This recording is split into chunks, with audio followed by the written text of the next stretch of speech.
네, 진시황 병마용 손가락이요. 뚝 끊어졌습니다. 이 귀한 유물, 미국 청년이 이 손가락만 이렇게 뚝 끊어갔다는 건데 어떻게 된 일인지 김민식 교수님과 풀어보겠습니다. 예, 미국의 델라웨어주에 사는 어떤 청년 한 명이 필라델피아 주에 있는 박물관에서 이 병마용 10기를 중국으로 임대받아가지고 전시를 했는데 거기에 있는 손가락을 몰래 잘라서 훔쳐갔다는 사실입니다. 네. 굉장히 충격적인 일인데요. 이게 이제 폐장 시간 이후에 자기가 몰래 들어가서 병마용 어깨에다 손을 얹고 셀카도 찍고요. 그다음에 아마 그까지도 좀 잘못된 그럼요, 그것도 건데. 굉장히 잘못된 거죠. 네. 아마 이제 자기 스스로는 젊으니까 호기심에 자기의 흔적과 기념품으로 아마 남기려고 엄지손가락을 이렇게 분질러 간 것 같습니다. 근데 저게 사실 다 찍혔습니다. CCTV에 찍혀 있고 지문이 남아 있어서 바로 발각이 돼서 폭로가 됐는데 델라웨어에 살고 있는 젊은 청년 마이클 로하나 씨로 돼 있고요. 아마 중국 측에서는 이 병마용에 대해서는 굉장히 문화적으로 가치가 높고 굉장히 어떤 유물인지를 좀 설명을 해주시면 잘 아시는 좋을 것 같아요. 것처럼 진시황이 죽고 나서 진시황의 무덤에 진시황을 호위한다는 의미로 수천 개의 저 병마용 군인들과 그 말들을 진흙으로 빚어가지고 갖고 있는 오래된 여기 전 세계적으로 굉장히 불가사의 중에 하나입니다. 지금 저게 한 가격이 구당 한 48억 그럼요. 5,500.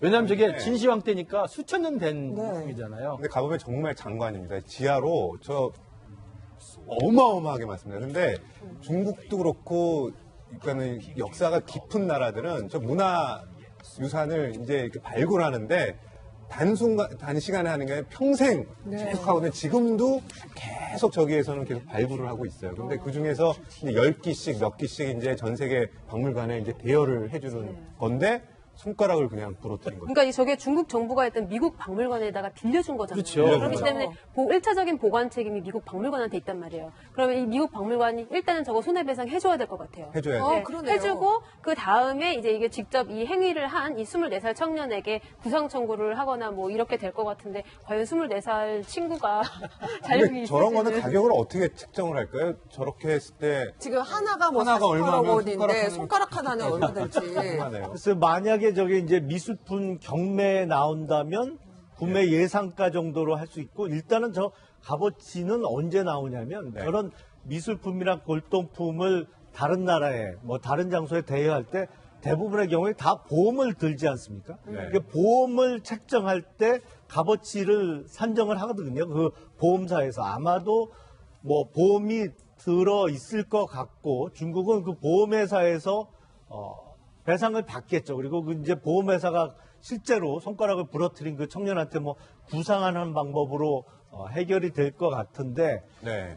기본적으로 좀 무식한 짓이죠. 저런 그 인류의 문화유산을 저렇게 지 호기심으로 손가락을 부러뜨려서 가져간다는 건 저거는 뭐 곤장 좀 맞아야 됩니다. 그러니까 그런 중요한 문화유산을 생각을 못한 것 같아요. 그러니까 일반적으로 중국집에 보면 저는 병마용 중국집에 앞에 있는 서 거. 있잖아요. 그러니까 그런 걸 그 모형으로 알고 가져갔어. 아유, 박물관에 있는데 네. 모형이 이게 아니겠죠. 지금 모형이라고 생각을 안 보니까 했겠죠. 중국하고 미국에 어쩌면은 이게 감정 정말 싸움도 감정 돼요. 싸움 네. 내지 지금 분쟁으로까지 갈 수 있는 큰 사건인데 이 그렇죠. 청년이 정말 몰랐던 것 같습니다. 근데 사실은 중국 측에서 굉장히 지금 분노해하고 있고요. 특히 중국 내에 일반 중국 사람들의 대미 여론도 굉장히 들끓고 있습니다. 왜냐하면 최근 미중 관계가 트럼프 행정부 출범 이후에 썩 좋지 않기 때문에 자기들이 가장 귀중히 여기는 병마용의 문화유산을 미국 청년이 아무 생각 없이 엄지손가락을 절도해 갔다.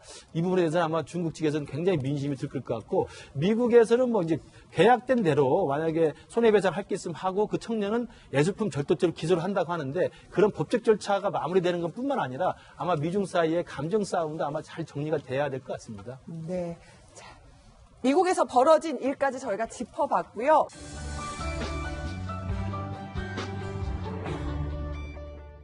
이겁니다. 네. 청와대 코드원 구입을 검토 중이라고 하는데요. 늘 이랬었죠. 여당은 찬성하고 야당은 반대하는 굴레. 이번에는 벗을 수 있을까요? 자, 이 자리에서 가장 코드원을 많이 타본 박민혁 차장이 이 얘기를 설명해 주시도록 하겠습니다. 네, 상대적으로 조금 더 타는 건 몇번 그렇게 많이 타보셨어요? 타지 않고요. 뭐 몇 차례 꽤 탔습니다. 탔죠. 예. 몇 차례 탔는데 이제 코드원이라는 게 이제 공군 1호기라고 저희는 우리나라는 부르고 있어요. 그러니까 대통령이 타는 비행기인데 코드원, 그러니까 미국은 에어포스 원이라고 그러고 우리는 공군 1호기라고 합니다.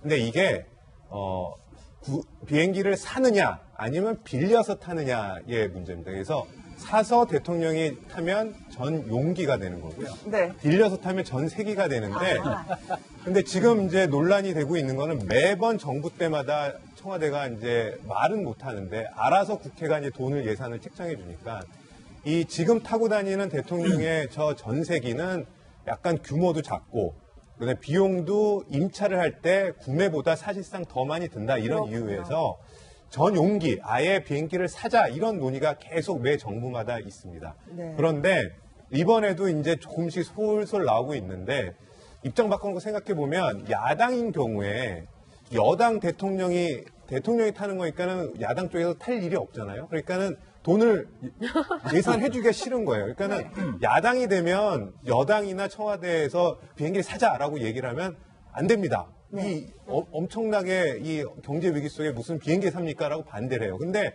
입장이 또 바뀌지 않습니까? 그러면 야당이 여당 됐을 때 여당에서 대통령이 나오면 또 반대로 또 사자고 하면 여당이었던 이게 야당으로 바뀐 쪽이 또 반대를 해요. 그래서 이번에도 청와대에서는 직접 얘기를 못하고 민주당 쪽에서 이런 얘기가 나오는데 이 자유한국당에서는 벌써 장제원 원내 수석 대변인인가요? 수석 대변인. 네, 수석 대변인이죠. 원내 수석 대변인인데 뭐 지금 이런 위기상에 민생도 그렇고 뭘 비행기를 또 사냐. 지금처럼 빌려 쓰자라고 네. 얘기를 하고 있는 겁니다. 저 김영남 의원님 예. 반대하세요? 사는 거 반대세요?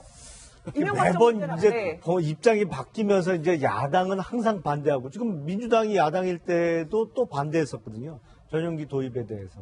근데 시기는 지금은 조금 안 좋은 거는 사실 같습니다. 왜냐하면 지금 최저임금이 너무 급격히 오르면서 지금 어려워하는 중소상공인들이 많이 계신데 지금 전용기 구입하려면 대략 뭐 한 1조는 아니더라도 한 뭐 5천억에서 7천억 정도 들 것이거든요. 그러니까 보통 서민들이 보기에는 어마어마한 돈이죠. 그래서 그 돈을 주고 지금 대통령 전용기를 구입하기에는 시기적으로는 좀 안 좋은 것 같고 일만 잘하면 뭐 얼마나 돈이 많이 들더라도 누가 반대하겠어요. 그러니까 뭔가 이 정부에서 좀 성과를 내고 국민들도 하여금 잘한다는 칭찬을 받을 시기 정도면 구입을 고려해봐도 괜찮지 그러니까 않을까. 좋은 타이밍을 노려라. 이 말씀이신 것 같은데. 그럼 이거 어때요? 네. 그러면 그 전용기 구입을 전제 조건을 거는 거죠, 야당에서.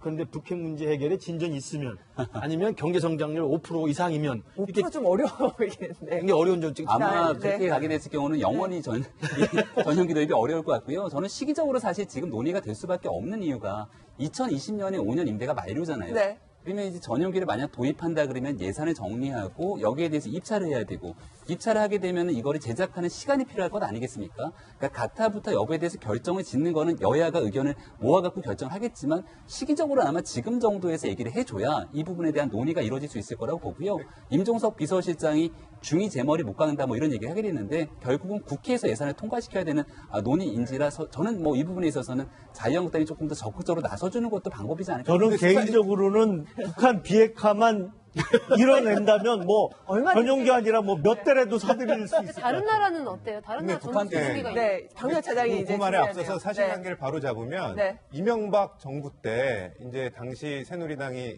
이제 요청을 했죠. 청와대가 사자. 그랬을 때 민주당이 처음에 반대를 했다. 나중에 네. 합의를 해줬어요. 합의해줬어요. 합의를 해줬고 네. 그러니까 전제 조건은 이제 새누리당이 야당일 때 반대한 것에 대해서 우리가 잘못했다라는 사과를 받은 다음에 합의를 했는데 실제 사려고 했는데 우리 예산이 한 5천억 정도면 사려고 했는데 보잉 쪽에서 한 7천억 이상으로 요구를 했기 때문에 돈을 많이 달라고 그게 안 했군요. 됐어요. 그래서 그때 바뀐 게 그 전에는 뭐 대한항공하고 아시아나밖에 없었으니까는 대한항공 아시아나 번갈아 가면서 빌려서 그때마다 썼어요. 근데 이명박 정부 때 사려고 했다가 무산된 다음에 뭘로 바뀌냐? 지금 시스템으로 바뀐 거예요.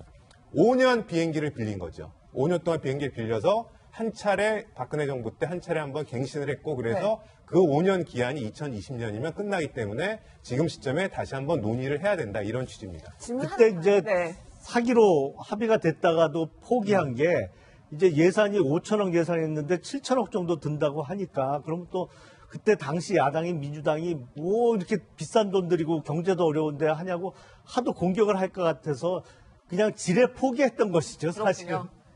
네, 그다음에 외국 사례 같은 경우에는 미국 같은 경우에는 전용기죠. 전용기. 일본도 전용기고요. 아니 그 김정은도 있잖아요 전용기. 근데 그러니까 미국 같은 경우에 2대가 있어요. 그래서 같은 비행기가 앞뒤로 같이 이렇게 비행을 합니다. 왜냐하면 어느 게 대통령이 탄 건지 구분이 안 가도록. 그래서 2대가 미국 같은 경우에 2대가 움직이면서 대통령의 전용 차량까지도 비행기에 실어서 같이 오는 그런 경향이 있고요. 그다음에 우리나라 같은 경우에는 그냥 한 대, 말씀드린 전세기입니다. 근데 전용기가 아니라 저기도 전용기는 하나 있습니다. 네. 공군 2호기라고 40석 규모의 작아요. 1885년에 도입한 게 있어요. 근데 그거는 국내용이라서 국내에만 간혹 가다 쓰고 있습니다. 제가 근데 이 논란 좌석수가- 보고 나서 네.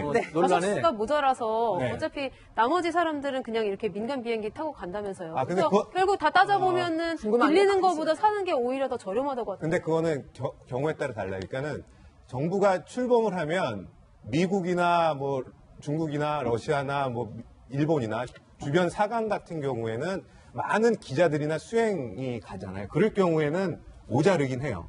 근데 임기가 이제 중반 이후로 줄어들면 수행하는 사람이 적어져. 그러니까 저 비행기가 충분한데 임기 초창기 때는 모자라고. 늘 맞아요. 근데 끝에는 이제 조금 남죠. 근데 기본적으로 저게 400석 규모인데 일반 비행기는 개조해서 한 200석 정도로 지금 돼 있어요. 댓글을 보니까요 재밌더라고요. 문재인 대통령을 지지하는 분들은 댓글 어떻게 달았냐면 이참에 사야 된다. 왜냐하면 이참에 사야만 2020년 계약이 만료되기 때문에 이 다음 정부가 쓰게 되는 건데 뭐 무슨 상관이냐. 문재인 대통령이 쓰는 게 아니다라고 이야기하고 또 문재인 대통령 비판적인 댓글은 어떻게 달냐면 그러면 장기 집권하게 뜻이냐 이런 식으로 이야기를 하고 있어요. 근데 여러 가지 반응이 이게 있는데. 여야 입장에서 볼 게 아니라 대한민국의 국격이라는 맞아요. 차원에서 본다면 아까 우리 김 의원님 말씀하신 것처럼 시기상으로는 조금 뭐 고려할 게 있지만 사기는 사는 게 국격에는 맞지 않을까 근데 싶어요. 시기는 뭐 어느 시기나 다 어렵습니다. 제가 봤을 때 결단을 해서 필요한 건 같고요. 그래서 적정한 수준에서 협의를 해서 구매하는 방향으로 하는 게 어떨까 싶습니다. 전용기에 정말 관심이 많으시네요. 그래서 적절한 시기에 사는 게 좋겠다는 결론을 저희는 내려봤습니다.